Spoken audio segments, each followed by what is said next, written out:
When you close your eyes and, picture the past, specifically that turn of the century era, your brain probably defaults to a very clean, uniform aesthetic. Right, yeah, like a movie set. Exactly. Like a really neat little diorama. You imagine the Victorian period sort of fading out, and you see the top hats, the cobblestone The street. horse-drawn carriages. Yeah, the horse-drawn carriages, the rigid social order. It feels completely cohesive, like a finished painting. Well, we have this deep psychological need to categorize history neatly. We look back and assign these clean visual boundaries to decades because, honestly, it makes the chaos of the past just a lot easier to digest. Right. But then you sit down with the notes you brought us for today's deep dive, and that neat little diorama gets absolutely smashed to pieces. It really does. It's so cool. Instead of a uniform world, I want you to picture a specific street corner. You are standing in the mud. Waiting at a stoplight is a horse-drawn buggy smelling exactly like you would expect a horse in a crowded city to smell. Which is to say, terrible. Yeah, awful. And idling right next to it, vibrating and making this terrifying high-pitched humming sound, is a sparking, hissing electric streetcar. It's half mud, half electricity. Yes, I Yeah. cannot get that image out of my head. And I have to say, to you, the listener who sent in this massive, incredibly fascinating stack of notes, thank you. Absolutely. The material is fantastic. You brought us this highly stylized, deeply creative, and systems-minded perspective on the 1890s and 1900s. Your notes call it the Tommy lens. The Tommy Lancy. Reading through this wasn't like reading a standard historical textbook. It felt like flipping through the internal design documents for a massive, highly unstable world-building project. Which is actually the perfect framework for what we are doing today. Our mission for this deep dive is to completely bypass the dry, chronological history lesson. Nobody wants just a list of dates. Right, exactly. We aren't going to just list off treaties. We are going to take your notes and explore the 1900s as the alpha build of modern life. The prototype decade. Yes, we are looking at the prototype. Okay, let's unpack this, because calling a decade an alpha build implies that the software is full of bugs, the features are half finished, and it might just crash at any moment. That is the literal reality of the era. We are looking at a highly precarious threshold in human history. Humanity had suddenly figured out how to build massive, world-altering systems. Right, the factories and stuff. Right. Mechanized factories, megacities, electrical grids spanning miles. We built the engine of the modern world. But we had absolutely no idea what that engine would do to the human beings trapped inside of it. Wow. The systems were powerful, but they were not yet humane. So to really understand that explosion, that engine turning on in the 1900s, your notes insist that we actually have to step back first. We do. We have to dim the lights, walk backstage, and look at the preceding decade, the 1890s, the wind-up. The 1890s provide the essential context here. You simply cannot comprehend the velocity of the 1900s without understanding the extreme, almost suffocating tension of the 1890s. The notes use a brilliant phrase for this era. They call it a workshop at midnight. A workshop at midnight. It's perfect. Half-built machines, flickering lights, and this whispered feeling of, we are about to change the fundamental rules of the world, but we don't fully understand what we've actually started. Consider the sheer emotional weight of that tension. Yeah. You have the old world, the Victorian mindset. That world was defined by strict social hierarchies, slow and predictable lives governed by the speed of a horse, and massive global empires. Right. And this world is physically overlapping with the emerging world. Electricity is creeping into cities. Early, clunky automobiles that look almost laughable are on the streets, but they carry this terrifying potential. And factories are scaling up in ways that just defy human comprehension. Exactly. It creates a bizarre emotional atmosphere. The notes break it down into this cocktail of confused excitement, creeping anxiety, and borderline obsession. Yeah, it's a very weird vibe. Yeah. Imagine being a person in the 1890s seeing an electric light pierce the night for the first time. No human eye had ever seen that before. It looks like magic, but you absolutely do not trust it yet. Because technology was vastly outpacing ethics, law, and basic human understanding. The world-building analogy provided in the sources is really illuminating here. Oh, the Mannheim thing. Yes. Imagine a fictional city. Let's call it Mannheim. In this city, old, predictable spell traditions have always been the rule of law. But suddenly, a new, flashy, unstable, and highly experimental form of magic starts appearing in the streets. And all the established scholars are arguing, wait, is this progress or is this a corruption of our society? Exactly. Meanwhile, the kids are down in the basement tinkering with this new magic, trying things that shouldn't mathematically work, but somehow they just do. The spark is caught, but the blueprint isn't finished. Invention completely outran comprehension. It makes me think of trying to install a massive, brand new, cutting-edge operating system onto a medieval computer. That's a great way to put it. The code is brilliant, the magic is there, but the underlying hardware, like the social structure of the 1890s, hasn't been rewritten yet to handle it. It just can't process it. Right. Which makes me wonder, if this era is a rough draft, who is actually holding the pen? Are politicians directing this massive shift, or is it just happening to everyone top to bottom? Well, the pen was fiercely contested. Industrialists like Andrew Carnegie and John D. Rockefeller felt they held it. Sure, it's the money guys. The old imperial monarchs felt they held it. But the sheer momentum of the new technology meant that, in many ways, the system itself was writing the draft. Yeah. And that midnight workshop energy, that extreme tension, it simply could not hold forever. The rubber band was pulled back as far as it could go. Yeah. And when it snaps, The machine lurches forward. welcome to the 1900s. The tension breaks, creating an explosive engine room reality. But before we get down into the soot, the gears, and the daily lives of the people working in those factories, we need to pan the camera all the way out. We have to look at the global board. Right. The whole map of the world was undergoing a massive structural shift. Your notes call this global landscape the boss fight loading screen, and I think that visual is just incredible. It captures the mood perfectly. If you looked at the global landscape at the dawn of the 1900s, the old empires still appeared to be the dominant, untouchable final bosses of the world. They look huge on paper. Absolutely. Britain was the leading imperial and naval power, commanding an empire on which the sun never set. Germany was a muscular, highly ambitious industrial powerhouse looking to expand. You had a vast but ultimately brittle Russian empire, and France still holding immense sway. So they are just standing there in all their regalia looking completely invincible. But they aren't, are they? No, the paint is beginning to crack. Mm-hmm. New players are stepping onto the board and fundamentally altering the mechanics of global power. Okay, so who are the new players? The clearest shockwave came from Asia. Between 1904 and 1905, Japan essentially announces itself as a major modern power by defeating Russia in the Russo-Japanese War. Wait, let's pause on that, because I feel like we often gloss over the Russo-Japanese War as just like a date in a textbook. Why was this such a massive shockwave to the global board? It is difficult to overstate how deeply this rattled the European powers.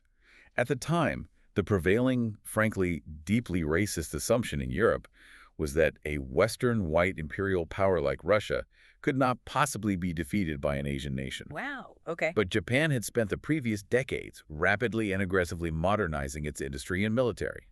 When tensions boiled over regarding influence in Manchuria and Korea, Japan didn't just win.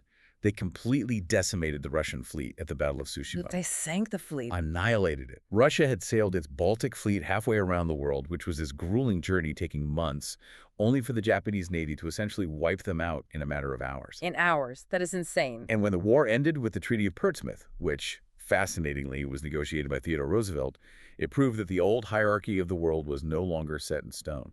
A non-Western power had utilized modern, mechanized warfare to beat a traditional European empire. Exactly. So the old bosses are suddenly realizing they are vulnerable, and simultaneously the United States is going through its own massive identity shift, right? It's transitioning from this vast continental republic into a true overseas imperial power. A profound shift in geopolitical posture. The aftermath of the Spanish-American War in 1898 had handed the U.S. territories like Puerto Rico, Guam, and the Philippines. Right. The U.S. was suddenly fighting a brutal war in the Philippines to maintain control there. They were pushing the open-door policy in China to ensure American economic access to Asian markets. Yeah. And most critically for the Western Hemisphere, you have the assertion of the Roosevelt Corollary. I want to dig into the mechanics of that corollary. The notes specifically highlight this. The Roosevelt Corollary was an addition to the Monroe Doctrine. It essentially saw the U.S. claiming the right to act as an international police power in Latin America and the Caribbean. Yes. How did that actually work in practice, like on the ground? Well, to understand the mechanics, you have to look at the Venezuela crisis of 1902 and 1903.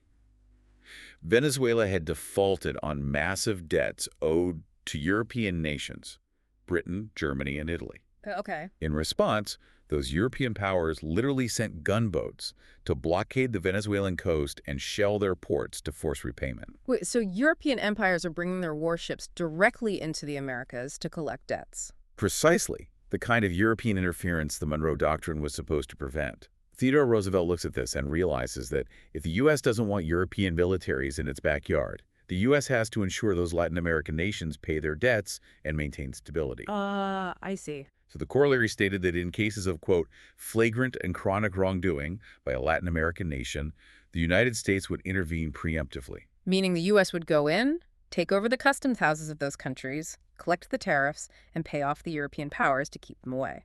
That is the exact mechanism. Yeah. It normalized preemptive military and economic intervention. And you see this new, aggressive, outward-facing posture mirrored in the military culture of the time. Teddy Roosevelt was a huge part of that vibe, wasn't he? Huge. He cultivated an image of immense vigor, masculinity, and national strength.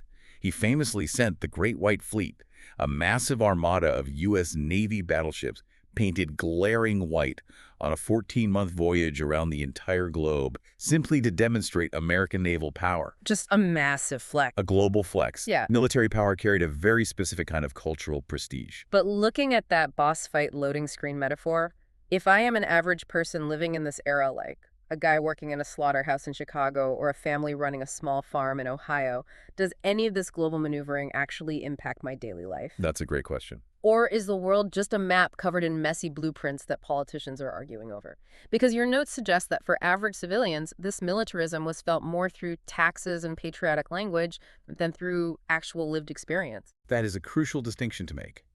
The average citizen wasn't waking up obsessing over the Treaty of Portsmouth or the customs houses in the Dominican Republic. They had their own problems. Exactly. They felt the mood of it, the patriotic swagger, the blaring newspaper headlines about the Great White Fleet, the general sense that their country was becoming a global heavyweight.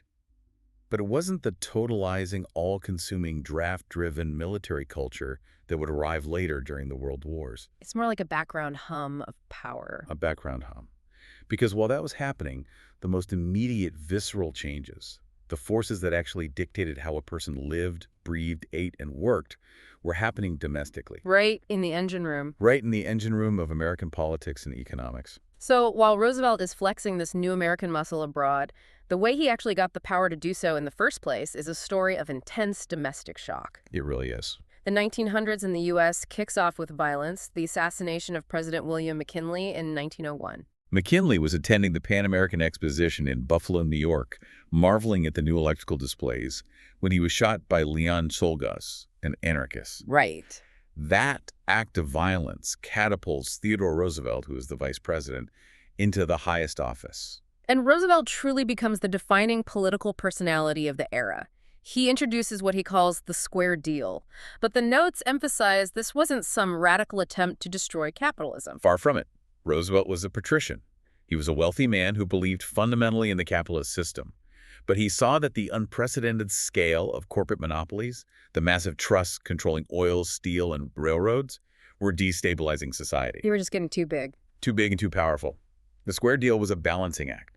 He presented himself as an impartial arbiter, pushing for fairer treatment between massive corporate capital and everyday labor. How did that actually play out in the real world, though? Like, what did he do? A prime example is the coal strike of 1902. Roughly 147,000 coal miners in Pennsylvania went on strike, demanding shorter hours and better pay. That's a massive strike. Massive. And winter was approaching. The nation relied on that anthracite coal to keep from freezing. Previous presidents likely would have just sent in the federal troops to crush the strike and force the miners back to work on behalf of the mine owners. But Roosevelt doesn't do that. No, he threatens to send the military in to take over and operate the mines if the owners don't agree to sit down and negotiate with the union. Oh, wow. He forces arbitration. It was a massive shift. The federal government was suddenly willing to intervene not just to protect capital, but to force a compromise. Which brings us right into the heart of the progressive era. You start seeing a massive push for stronger regulations, specifically regarding what people are consuming. Yes.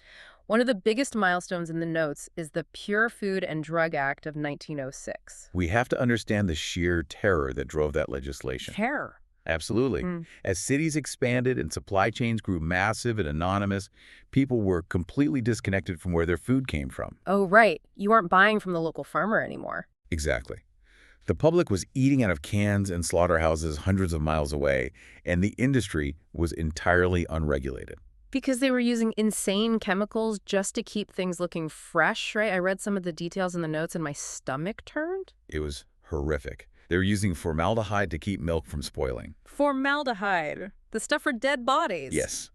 They were putting sawdust and plaster of Paris into bread to stretch the flour.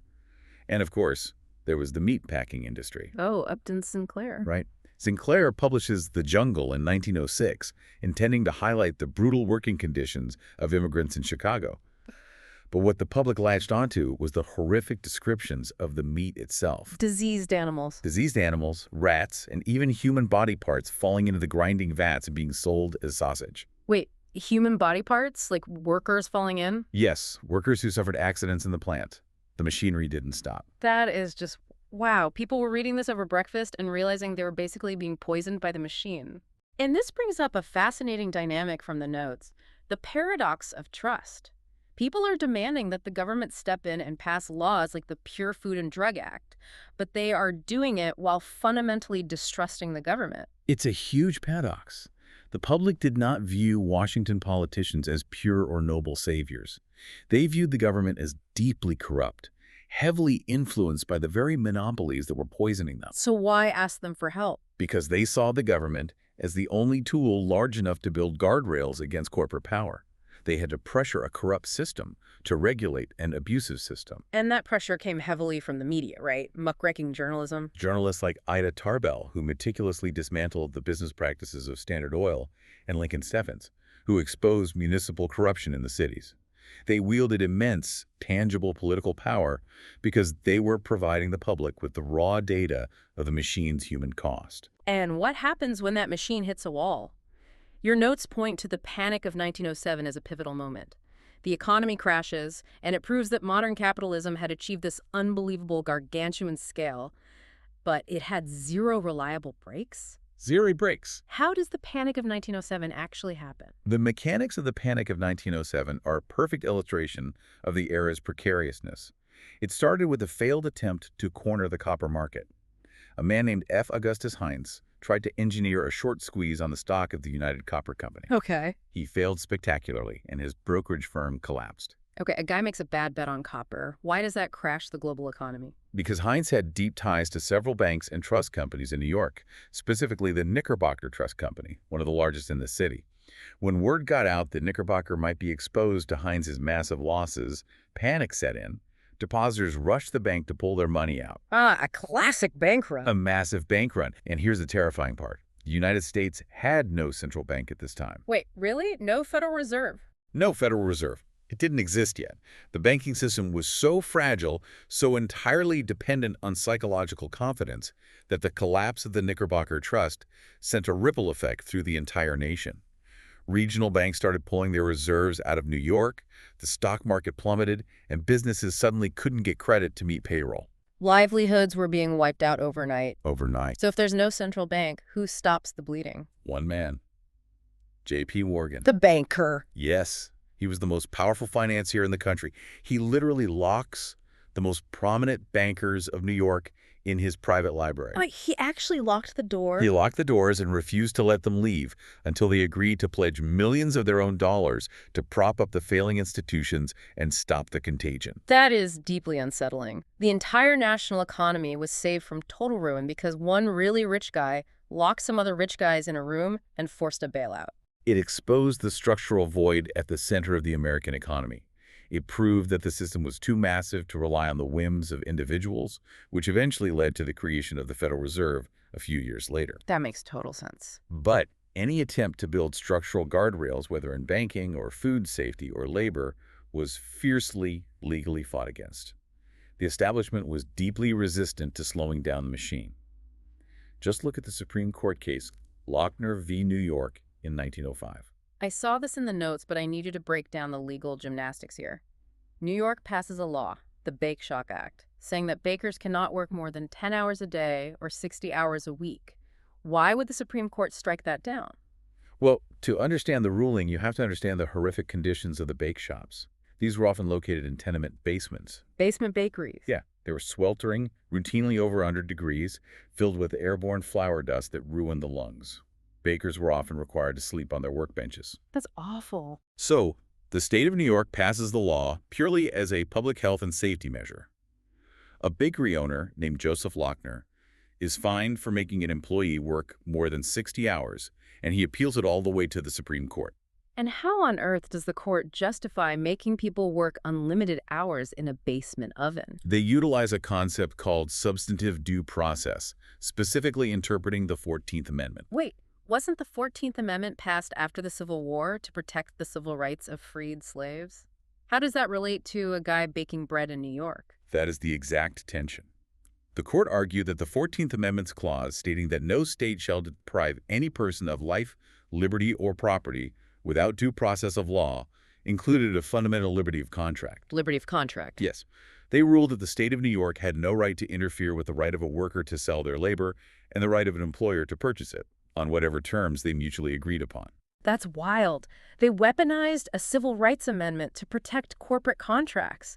They are basically saying, we are protecting this exhausted baker's constitutional freedom to be worked to death. It is the ultimate legal defense of the machine.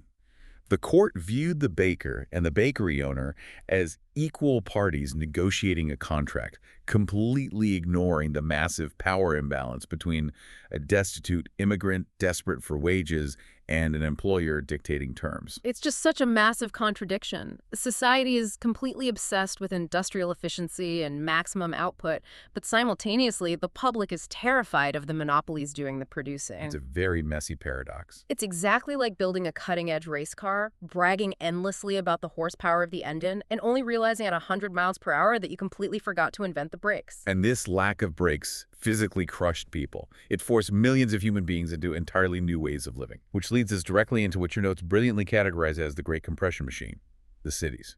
Urbanization in the 1900s sounds less like population growth and more like a physical force of nature. By 1900, about 30 million people, roughly 30% of the entire U.S. population, lived in cities. The staggering number for the time. That density is hard to wrap your head around when you consider what cities looked like just a few decades prior. The physical transformation of the city was dictated by two major technological innovations: structural steel frames and the safety elevator. Because before that, you couldn't build very high. Exactly. Suddenly, buildings didn't have to stop at 5 or 6 stories. They could push upward into the sky. The Flatiron Building goes up, skyscrapers are born, and simultaneously, massive tenement buildings are constructed to pack in the human labor needed to run the city. The notes say that cities did 3 major things to the human experience. They accelerated life, they erased distance, and they created vertical stratification. Let's start with the acceleration of life, because the psychological shift here is profound. The shift from organic time to mechanical time. This is huge. For the vast majority of human history, time was entirely organic. It was natural and localized. Like you wake up when the sun comes up. Yes, you woke with the sunrise. You worked according to the demands of the seasons or the weather. You rested when it was dark. Time was a rhythm dictated by the earth. And then the railroads come along, and suddenly organic time is a logistical nightmare. Precisely. You can't run a continent-spanning railroad schedule if every single town sets its clocks locally based on when the sun hits their specific town square. Right. The trains would just crash into each other. Standardized time zones were introduced by the railroads in the 1880s, but it's really in the 1900s that mechanical time fully colonizes the human mind. Time is no longer the sun. Time is the clock on the wall. Time is money. Time is the factory whistle blaring at 6 a.m. Yes. Humanity had to synchronize its internal biological rhythms to the external rhythm of gears and conveyor belts. You do the rise of Frederick Winslow Taylor and scientific management Taylorism. All the guys with the stopwatches. Men with stopwatches standing over workers, timing their exact physical movements down to the second, trying to eliminate any wasted motion to maximize output. That has to do something destructive to your brain. If your whole life is dictated by a guy with a stopwatch, and you go to work and just like the notes described, tighten the exact same bolt on the exact same machine 500 times a day, you aren't a craftsman anymore. No, you're not. You aren't creating anything. You're a human component of a steel machine. It creates a profound crisis of identity. Human identity externalizes. Prior to this, people often defined themselves by their family lineage or their deep connection to a specific piece of land or a craft they had mastered from start to finish. A shoemaker makes the whole shoe. Exactly. In the mechanized city, you define yourself by your job, your specific hyper-specialized role, your output. The machine dictates your worth. Which brings me back to the Tommy Lenz notes and the idea of the creative loop. The natural human loop is wake up, create something, learn from it, scrap it, and repeat. But in the 1900s factory, that loop is lobotomized. Completely severed. It's just wake up, work the lever, repeat. There's no creativity. It feels like this is the exact moment humanity starts losing its individuality to this relentless mechanical loop. It is a severe psychological compression. And this loss of individuality is happening in spaces that are incredibly physically stratified. The notes describe the cities of the 1900s as vertical ecosystems. A city as a layered dungeon map. That analogy is so vivid. Because it operates exactly like a vertical ecology. The top floors, the penthouses of these new steel buildings, become the realm of extreme wealth. Up there, you are insulated from the grime, the noise, and the smell of the street. You have light and clean air. And as you move down the map, the reality changes. The street level is pure friction. It's business, movement, streetcars, horses, and commerce. And then you go lower. The basements. The basements, the dark alleys, the tenement slums, the infamous dumbbell tenements where multiple families were crammed into tiny unventilated rooms. Down there, existence is pure survival.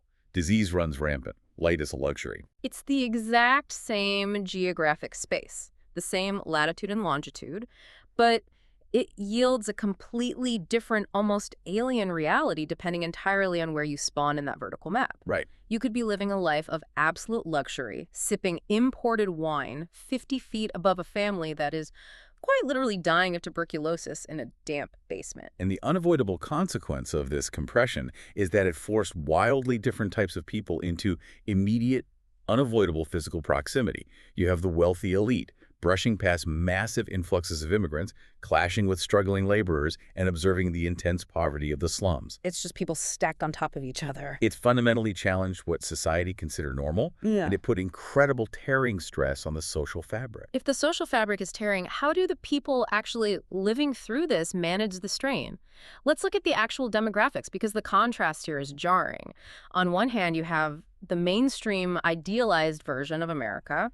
A very strict, highly policed ideal. The dominant cultural narrative was built around a white, middle-class, Protestant moral language. It enforced clear gender hierarchies with a male breadwinner and a domestic wife. Right. It demanded rigid codes of respectability, cleanliness, thrift, emotional discipline, and strict temperance. That's the diorama we talked about at the beginning. But the messy reality of the streets was violently clashing with that ideal every single day. The demographics are shifting at a speed that is hard to fathom. You've got over 15 million immigrants arriving in the United States between 1900 and 1915 alone. Processing through Ellis Island and pouring into the urban centers.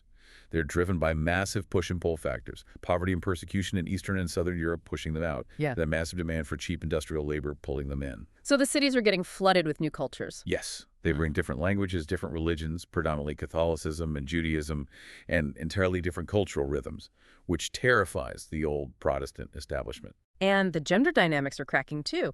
Women are entering the workforce at staggering rates, jumping from 2.6 million to 7.8 million in a very short span. Young women are moving from rural farms into the cities to work in garment factories, like the infamous Triangle Shirtwaist Factory, or operating the massive new telephone switchboards, or working as clerks and typists. They aren't just staying home anymore. No, they are earning their own wages, which gives them a degree of economic independence that the Victorian mindset finds deeply threatening.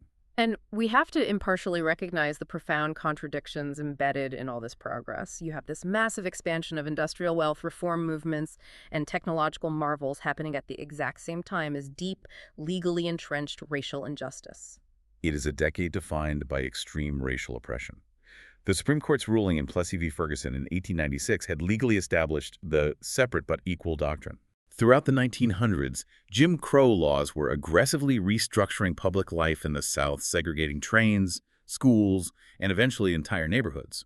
Black Americans faced brutal disenfranchisement through poll taxes and literacy tests, alongside the constant, horrific threat of lynching and racial violence. And yet, right in the middle of that systemic oppression, you see incredible intellectual and political resilience in the notes.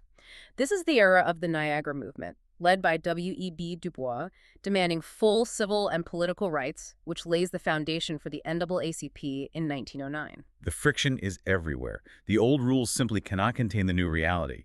Even religion, which heavily dominated American identity and provided the psychological framework for millions of people, fractured under the stress of this new industrial world. The sources highlight two completely divergent religious reactions to the trauma of the 1900s, and I found this contrast fascinating. You have the social gospel movement on one side. How did that operate mechanically? The social gospel movement, championed by figures like Walter Rauschenbusch, who worked in the slums of Hell's Kitchen in New York, looked at the poverty, the child labor, and the exploitation of the industrial city, and decided that traditional, individualized salvation wasn't enough. So just going to church on Sunday wasn't cutting it. Exactly.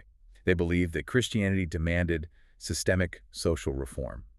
They tried to use faith as a literal blueprint to legislate and fix industrial society, pushing for the abolition of child labor, shorter work weeks, and living wages. So they are trying to fix the machine from the outside using morality. But on the completely opposite end of the spectrum, you have the Azusa Street Revival in Los Angeles in 1906. Led by William J. Seymour, a one-eyed African-American preacher, the Azusa Street Revival sparks the global Pentecostal movement. And the mechanics of this are totally different from the social gospel, right? The notes say one side turns faith into blueprints, and the other turns it into lightning in a bottle. What does that mean in practice? Instead of focusing on slow, methodical social reform blueprints, Azusa Street emphasized an intense, direct, and visceral spiritual experience, specifically speaking in tongues and divine healing. Oh, wow. The mechanics of the revival were radically egalitarian for the time. In a society strictly segregated by race and gender, you had Black, white, and Latino men and women worshiping together, often with women leading the services. It was chaotic, loud, and deeply emotional. It bypasses the rigid social order entirely. It's providing an immediate psychological release that the factories are denying them. Exactly. It offered a profound sense of personal agency and divine connection to people who felt entirely crushed and invisible within the mechanical gears of the city. It's a society practically vibrating with change. Women claiming public authority through suffrage movements, immigrant populations forming political blocs, labor unions organizing massive strikes, new religions catching fire, and the old guard is terrified. Terrified is the right word. Trying to enforce strict Victorian respectability in a booming, soot-filled industrial city feels like trying to enforce a black-tie dress code in the middle of a riot. It's an impossible task. The old rules were crumbling. And with society fracturing and transforming at this breakneck speed, everyday people were simply exhausted. They had to find new ways to cope, to survive, and occasionally to escape. If you're stuck in the bottom floors of that vertical city dungeon we just talked about, how do you actually afford to eat? How do you survive? Let's look at the household ledger because the economic data from the sources is incredibly stark. We often romanticize the past. We picture massive family dinners and simple, wholesome living. But the economic reality of the 1900s was a razor's edge. How bad was it? In 1901, the average U.S. family spent 79.8% of its budget on absolute necessities: food, rent, and fuel for heating and cooking. Almost 80%. Yes, and another 14% went to apparel because clothes were expensive and needed to last. Okay, let's just do the math on that. 79.8 plus 14. That is 93.8% of their total income gone, vanished. Just to stay alive, keep from freezing, and remain clothed. Leaving almost nothing. That leaves roughly 6% of their budget for what? Medicine if a child gets sick. Replacing a broken tool. Paying a streetcar fare. There is absolutely zero margin for error. None whatsoever. For the struggling working class and immigrant populations, life was an exercise in sheer endurance.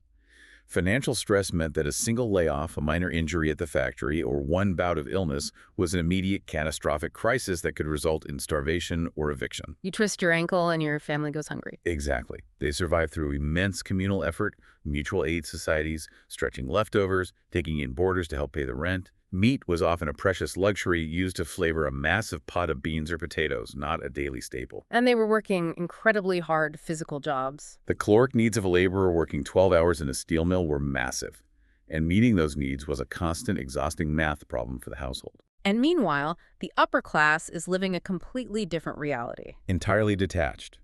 For the wealthy, aspiration wasn't about baseline survival. It was about influence, polish, and conspicuous consumption.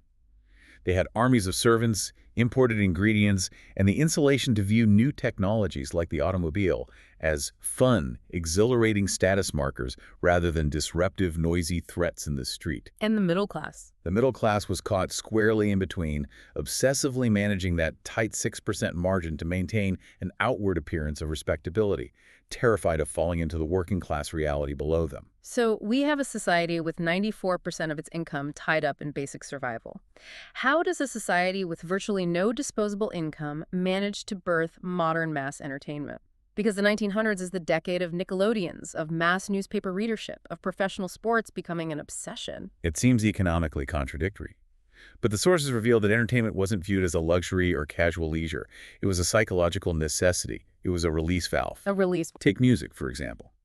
It was highly social and live played in vaudeville houses, dance halls, and churches. It provided essential communal bonding in a chaotic world. And professional baseball explodes during this time, the dead ball era. Why was it called that, and why do people care so much? Well, the American League is officially founded in 1901 by Ban Johnson, setting up the modern structure of baseball. It's called the dead ball era because the physical baseballs used were often soft, overused, and covered in spit and dirt by the pitchers. Wait, they didn't use new baseballs? Rarely. And the spitball was perfectly legal. So they couldn't hit home runs? The ball was just too soft and heavy. Exactly.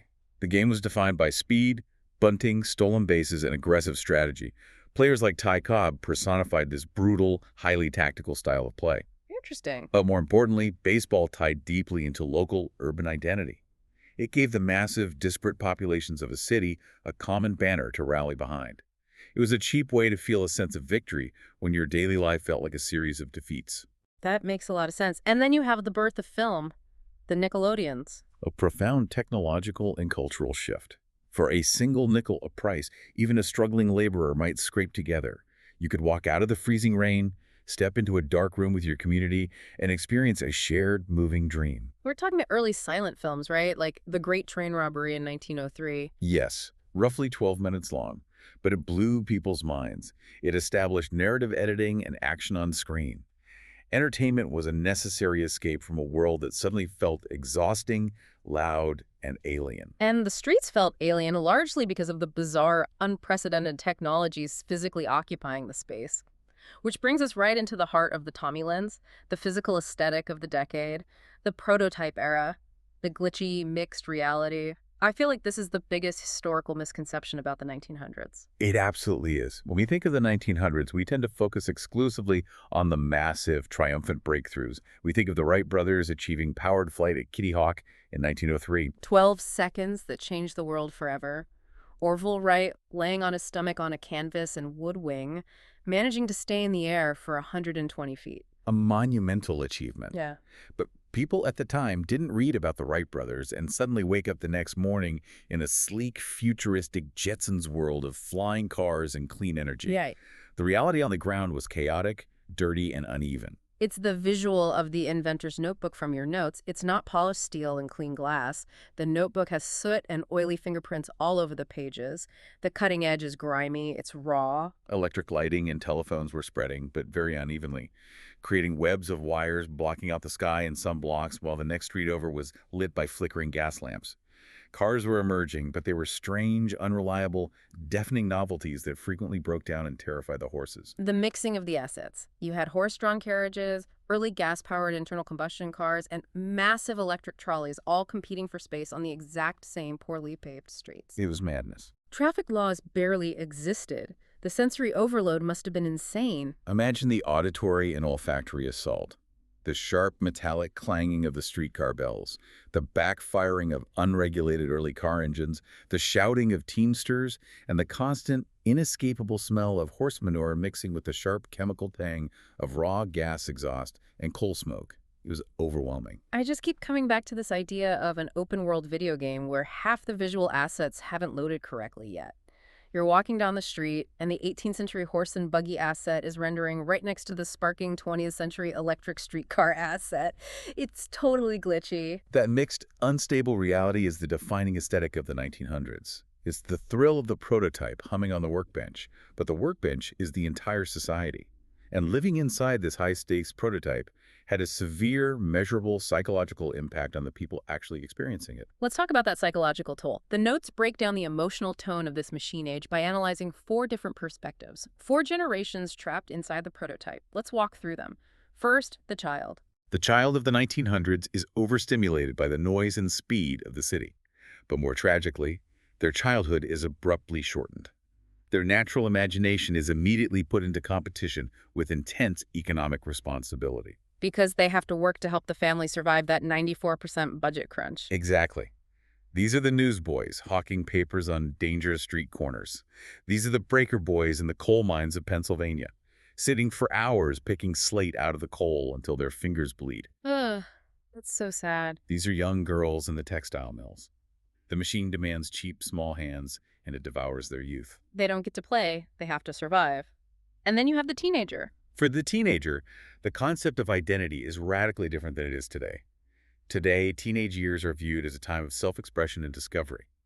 In the 1900s, identity for a teenager was tied strictly to finding a functional role in the industrial system as fast as possible. Like, how can I be useful? Exactly. What trade can I learn? Where do I belong in this massive factory? How can I earn a steady wage? They are assigned a role by the machine, and their identity conforms to it. And once they lock into that role, they become the adult. The adult perspective in these notes is so heavy, they are exhausted by that lobotomized creative route. Wake up, work a 10 or 12-hour shift doing repetitive labor, sleep, and repeat. They are entirely focused on baseline survival. But what's crucial here is that the adult generation of the 1900s is where a profound, organized doubt begins to take root. The doubt. Yes. They are looking at the massive wealth being generated by their labor, the mansions of the industrialists, and they're asking, is this system actually fair? Is this empty, exhausting repetition all my life is going to be? Which leads directly to the birth of modern unionism, right? Things like the founding of the Industrial Workers of the World, the IWW, in 1905. Yes. The exhaustion and the dawning realization of exploitation are the very seeds of the progressive reform movement and radical labor organization. And finally, you have the elder. The elder is profoundly nostalgic and deeply disoriented. Think about what a person who was 70 years old in 1905 had lived through. Wow, okay. They're born in the 1830s. They grew up in a world driven almost entirely by muscle, wood, and wind. A world where time was tied to the sun. And now, in their final years, they are watching the sky fill with telegraph wires, buildings scrape the clouds, and airplanes take flight. That would be terrifying. They are watching humanity rapidly trade its soul for speed, and they simply do not recognize the new world taking over. This brings us right to the core, Tommy, inside of your notes. The fundamental tension driving the entire decade is progress versus exploitation. But progress in the 1900s had a very specific, very dangerous definition. Progress was measured strictly by physical and economic output. The metrics were entirely industrial. Is the machine bigger? Is the assembly line faster? Is the electric light brighter? Does the factory produce more tons of steel per day? Right. If the answer was yes, the society deemed it unquestionable progress. But they completely failed to measure human happiness or well-being. They were so busy admiring the incredible vehicle of industrialism, marveling at the horsepower of the engine and the speed of the chassis, that they completely forgot to look at the driver trapped inside the car. Which raises one of the most important questions of modern history. When does a society realize that its metric for success is fundamentally flawed?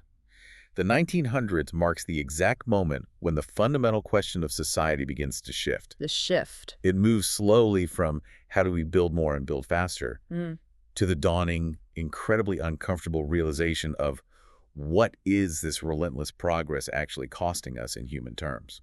Did the adults of the 1900s realize they were building a gilded cage? Or were they just too exhausted by the 12-hour shifts to even notice until the door locked behind them? Many realized it intimately, which is exactly why you see the explosion of labor strikes, the popularity of muckraking journalism, and the desperate push for reform. They felt the bars of the cage. But it's hard to break out. Very hard. Realizing you are in a cage and having the political or economic power to dismantle it are two very different things. The sheer momentum of the capitalist system was simply too massive for individuals to stop. Which brings us to the ultimate legacy of this prototype decade. As we wrap up this deep dive, we have to look at what the 1900s actually left behind for the rest of the century. The notes say the 1900s handed the 1910s a packed suitcase. A very heavy, highly volatile suitcase. The 1900s established the permanent growth of corporate capitalism and monopolies. It cemented the habit of federal intervention in the economy and global affairs. Right. It birthed the power of mass media and mass entertainment, and it ignited an intense, ongoing drive for social reform. But impartially, we must recognize it also passed forward deep, unresolved class conflicts, brutal labor disputes, and deeply entrenched racial inequality and imperialism. It truly was the alpha build, the workshop decade. Humanity proved beyond a shadow of a doubt that it could build these godlike, powerful mechanical systems, but we completely failed to figure out how to make those systems humane for the people operating them. Yes, we built the machine, but we didn't know how to live inside it without getting crushed by the gears. We survived the prototype, but the bugs in the system were carried forward into the rest of the 20th century. To the listener who sent this in your notes, hit the nail absolutely on the head. You described this decade as a mine full of sparks with nowhere to start. And that is exactly what the 1890s and 1900s were. It was raw, unbridled potential, massive energy, and absolutely zero instructions on how to handle it safely. And this leaves us with a final provocative thought to mull over, a thought that transcends the historical details of the 1900s and speaks directly to us today. Okay, let's hear it. If the 1900s was humanity struggling, and largely failing, to adapt its soul to the mechanical systems we built, look around at our current era. What fundamental part of our humanity, what essential piece of our psychology are we currently trading away to fit inside the digital systems we are prototyping right now? Oh man, we are still in the midnight workshop, aren't we? Just a different set of sparks. The hardware changed, but the tension is exactly the same. Keep digging into those primary sources, keep that Tommy lens sharp, and we'll catch you on the next deep dive.